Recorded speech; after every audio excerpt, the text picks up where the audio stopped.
It is 3 a.m. You are sitting in a 2014 Honda Civic in a Walmart parking lot. Your back hurts. You smell like sweat.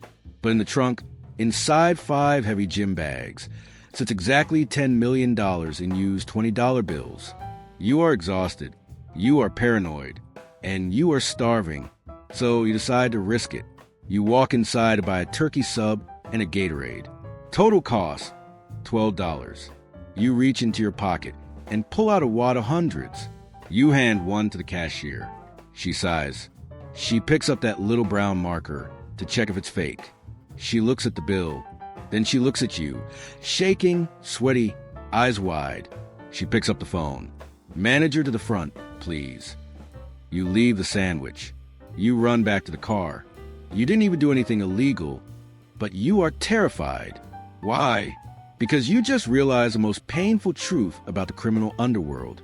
Cash is not money. Cash is a physical burden. It weighs 22,000 pounds per $1 billion. It smells like a crime scene, and it has serial numbers that can trace you back to the robbery in seconds. Right now, you are just a poor person with a dangerous inventory problem. If you want to turn this dirty paper into a beach house in the Cayman Islands, you have to wash it. This is not a movie. You cannot just walk into a casino. To survive, you need to pass 3 levels: placement, layering, and integration. Welcome to the shadow economy. Let's get to work.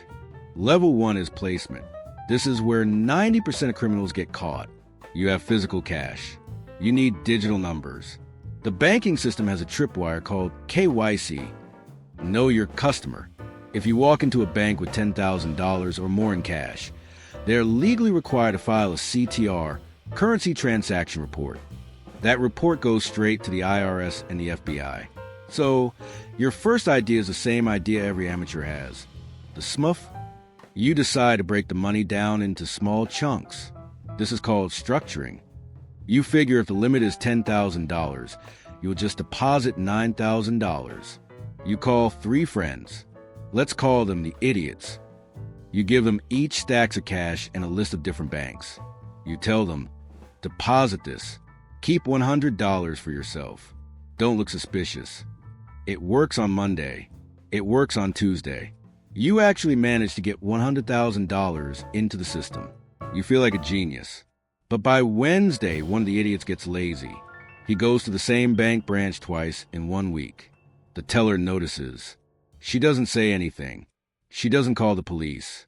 She just smiles and types a SAR, a suspicious activity report. You don't know it yet, but flag just popped up on a server in Virginia. You are now under investigation. You realize this immediately when your cousin calls you asking why his debit card stopped working. You panic. You shut down the operation. You realize smurfing is too slow, too risky, and involves too many people. And in this game, people are the weak link. You need a system that doesn't talk. You need a business.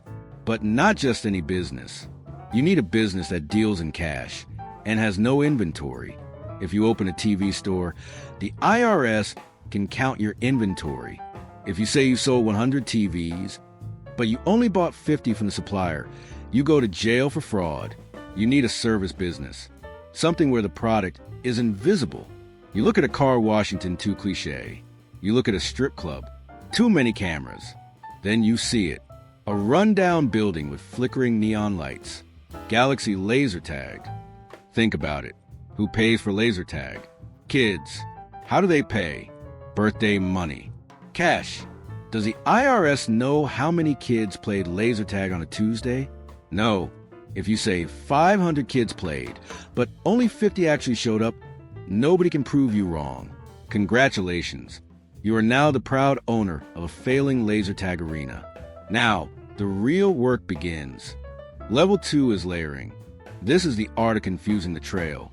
You need to distance the money from the crime so thoroughly that even a forensic accountant gets a headache looking at it. You buy the laser tag arena for $200,000 using a loan you took out against your legitimate savings. You look respectable. You are a small business owner. Now, your life becomes incredibly boring. Every night at 10 p.m., after the 3 real customers leave, you lock the front door. You walk to the register. You open your bag of dirty cash. You take out a stack of 20s. You start ringing up ghost games. Beep. 2 adults, premium package, $50. Beep. Birthday party, 10 kids, pizza included, $300. Beep. Unlimited ammo upgrade, $20. You print the receipts. You stare at them for a second. Then you shred them. The customers never existed, but a revenue is now real. You take the dirty cash from your bag and put it into the register. The next morning, you walk into the bank. You smile at the teller, the same teller who flagged your cousin. You hand her a deposit bag labeled Galaxy Laser Tag, weekend sales. She doesn't blink. She doesn't ask where it came from. Why would she? It's a cash business. It makes sense. You have successfully turned drug money into laser tag revenue. You pay your 25% corporate tax to the IRS. You send the check with a smile. Paying taxes is the bribe you pay to the government to leave you alone. But you can't just let the money sit in the company account. You need to get it out. So, you put yourself on the payroll. You give yourself a salary. General manager, $150,000 a year. You hire your girlfriend as a social media consultant for $80,000 a year. She posts one picture of a laser gun on Instagram once a month. You hire a cleaning company owned by your friend to sanitize the vest for $5,000 a month. The money is moving. It's jumping from account to account, changing names, changing reasons. It's getting cleaner with every jump. But then you make the classic mistake. You get bored, and you get greedy. You look at the bag. You still have $8 million left. At this rate, it will take you 10 years to wash it all. You don't have 10 years. You want the yacht now. So you turn up the dial. Instead of ringing up $2,000 of fake sales a night, you start ringing up $20,000. You report that your rundown laser tag arena in a town of 5,000 people is making more money than Disneyland. You stop shredding the receipts. You stop caring about the details. You just want the money in the bank. And that is when the algorithm wakes up. Banks have software that tracks peer group analysis. They know exactly how much a laser tag arena in Nevada should make. They know you are 400% above the average. One Tuesday morning, a man in a gray suit walks into your lobby. He isn't holding a laser gun. He is holding a clipboard. He orders a coffee, sits in the corner, and just watches the empty room for 4 hours. He counts 3 customers. But your bank deposit for that day says you had 300. The math doesn't add up. Act 2 is over. The hunter is here. Level 3 is integration. This is the end game. Integration is when the money re-enters a legitimate economy looking squeaky clean. You buy a house, a business, or a yacht. Once you reach the stage, it is almost impossible to catch you. But you aren't there yet. You are currently sweating through your cheap suit because a man with a clipboard is walking toward your office. He introduces himself. IRS Criminal Investigation Division. He doesn't have a warrant yet. He just has questions. We notice a discrepancy in your daily receipt volume versus your electricity usage. You claim to have 500 customers a day, but your laser charging stations only draw enough power for 50. You freeze. You didn't think about the electricity bill. You need a lie. Fast. You switch to social engineering mode. You laugh. You offer him a coffee. You say, "Oh, that? We just upgraded to high-efficiency batteries. Japanese import. Very eco-friendly. I can show you the invoices, but my accountant has them in the cloud." He doesn't believe you, but he nods. He leaves. You have 24 hours. The moment he walks out the door, the clock starts ticking. He is going to get a warrant. He is going to freeze your accounts. You need to move the money now. You can't withdraw it as cash. That's suicide. You have to wire it. But where? If you wire $5 million to a personal account, it gets flagged. So you execute the double Irish Dutch sandwich, or at least a desperate strip mall version of it. You create a consulting firm in Delaware. Let's call it Blue Horizon Strategy. You create a second company in the Cayman Islands, Blue Horizon Global.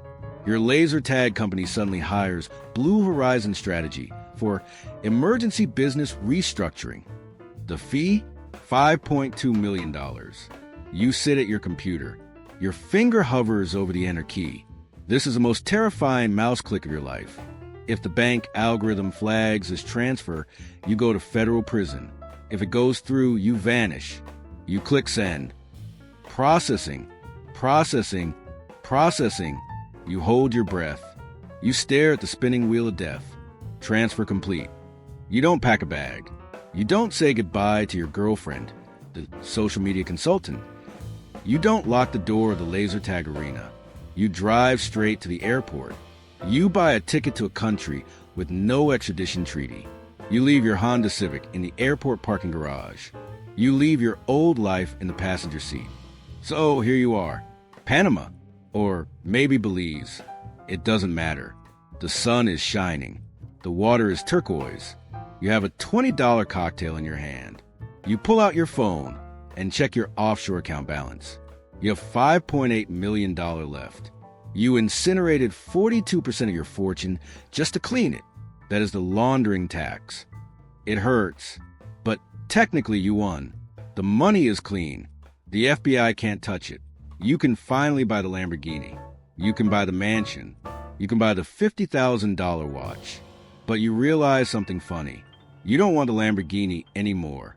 A Lamborghini makes noise. Noise draws attention.